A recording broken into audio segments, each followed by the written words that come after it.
You say to someone, why are you feeling this way? What's wrong with you today? And they say, I am this way because of that person, because of that circumstance. What they're really saying is, that person or circumstance is actually controlling my feelings and controlling my thoughts. Well, anything that's controlling my feelings and my thoughts, I'm victim to, right? So it makes sense then that when things are good, you feel good, and when things are bad, you feel bad, right? So when you start changing the way you think and feel, and it starts producing outcomes in your life, you're going to believe you're the creator of your life and less of the victim of your life. And the hardest part about all of this is just making the time to do it.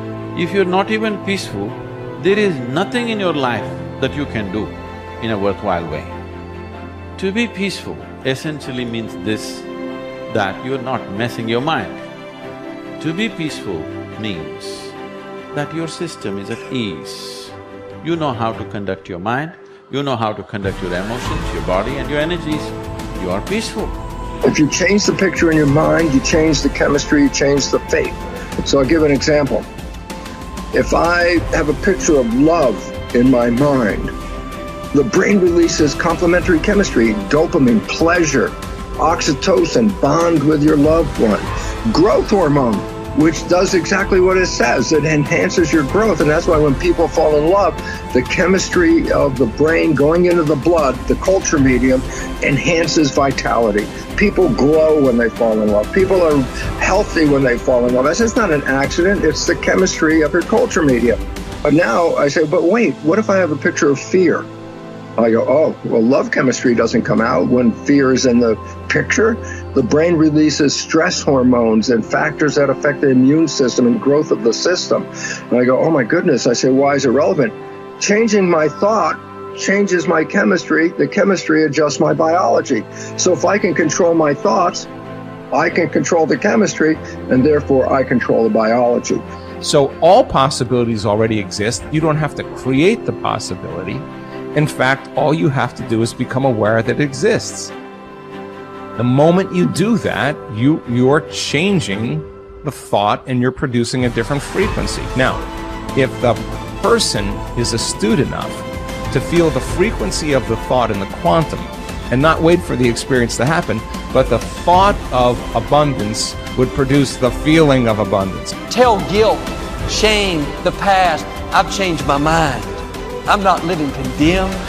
Listening to the accusing voices, I'm forgiven, I'm redeemed, restored, my future is bright. Tell lack, struggle, not having enough, I've changed my mind. That is not my destiny. I will lend and not borrow. What I touch will prosper and succeed. Abundance, overflow, increase is coming my way. Train your mind. Train your mind not to focus on the problem and make it bigger, but focus on the solution to solve it. Stay positive, stay focused, and most importantly, stay strong.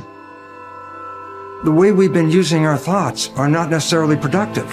As a matter of fact, sometimes our investments of our thoughts are actually counterproductive because our thoughts create a reality that we then have to overcome. So basically it says that we must start to become aware of our thoughts. And why is this important? Because thoughts represent units of energy.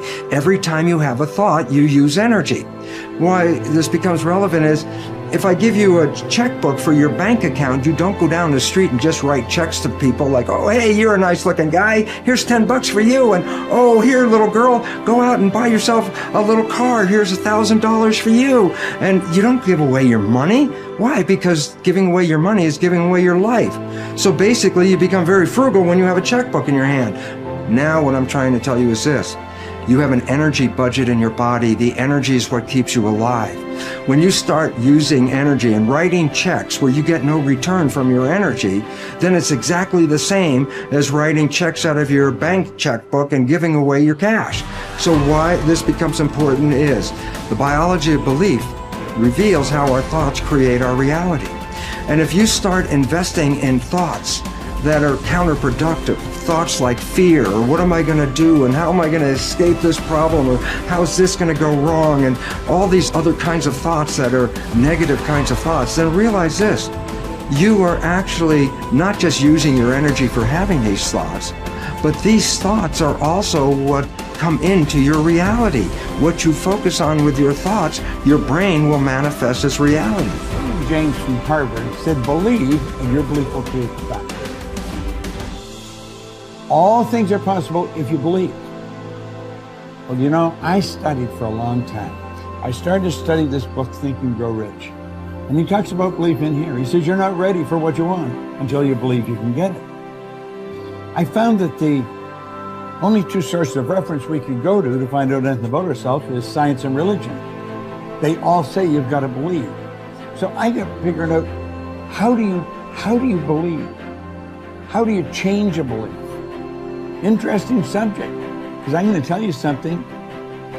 Your results are nothing but the manifestation of your belief system.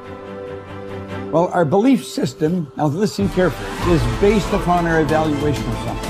And frequently when we reevaluate a situation, our belief about that situation will change.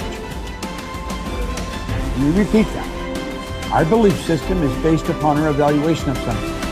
Frequently, if we reevaluate a situation, our belief about it will change. I began reevaluating who I was. I started to study. I never stopped studying. And I found as I reevaluated, I had a much higher opinion of myself. I found out things about me that I would have never believed if you had told me. The power that's locked up within us, the marvelous system we've got. Do you know the blood circulates through your veins every 33 seconds, through hundreds of miles of passageway? Bang, just like that, clears all the food in and all the garbage out. Stop and think of the central nervous system. It's the most complex electrical system in the world. And you've got it. Think of your brain, an electronic switching station like that. You can change the vibration of yourself and everything around you. We have awesome powers, and it's all based on what you believe about you. Nothing is so embarrassing as watching someone do something that you said could not be done. People who embrace possibility thinking are capable of accomplishing tasks that seem impossible because they believe in solutions.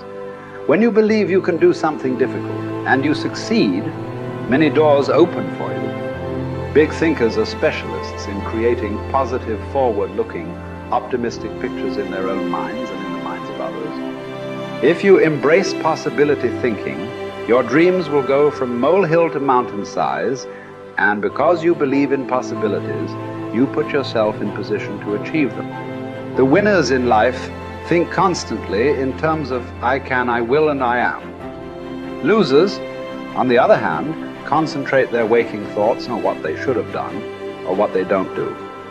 If you believe you can't do something, then it doesn't matter how hard you try, because you've already lost. If you believe you can do something, you have already won much of the battle. The first step in becoming a possibility thinker is to stop yourself from searching for and dwelling on what's wrong with any given situation. Sports psychologist Bob Rotella recounts, I tell people, if you don't want to get into positive thinking, that's okay. Just eliminate all the negative thoughts from your mind. Whatever's left will be fine. If possibility thinking is new to you, you're going to have to give yourself a lot of coaching to eliminate some of the negative self-talk you may hear in your head. When you automatically start listing all the things that can go wrong or all the reasons something can't be done, stop yourself and say, don't go there. Then ask what's right about this. That will help to get you started.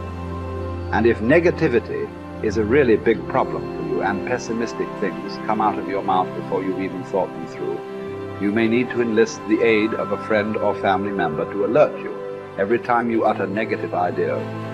One of the best ways to cultivate a possibility mindset is to prompt yourself to dream one size bigger than you normally do.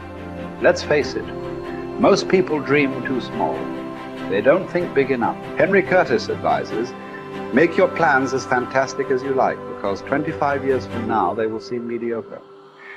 Make your plans 10 times as great as you first planned, and 25 years from now, you will wonder why you did not make them 50 times as great. If you push yourself to dream more expansively, to imagine your organization one size bigger, to make your goals at least a step beyond what makes you comfortable, you will be forced to grow. And it will set you up to believe in greater possibilities. Most people want their lives to keep improving, yet they value peace and stability at the same time. People often forget that you can't improve and still stay the same. Growth means change. Change requires challenging the status quo. If you want greater possibilities, you can't settle for what you have now. When you become a possibility thinker, you will face many people who will want you to give up your dreams and embrace the status quo. Achievers refuse to accept the status quo.